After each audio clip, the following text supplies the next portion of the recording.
Oh my God, sobrang ganda at agaw atensyon.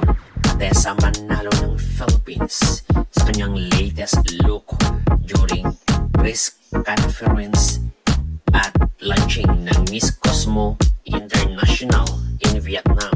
Narito ang kaganapan nating panoorin.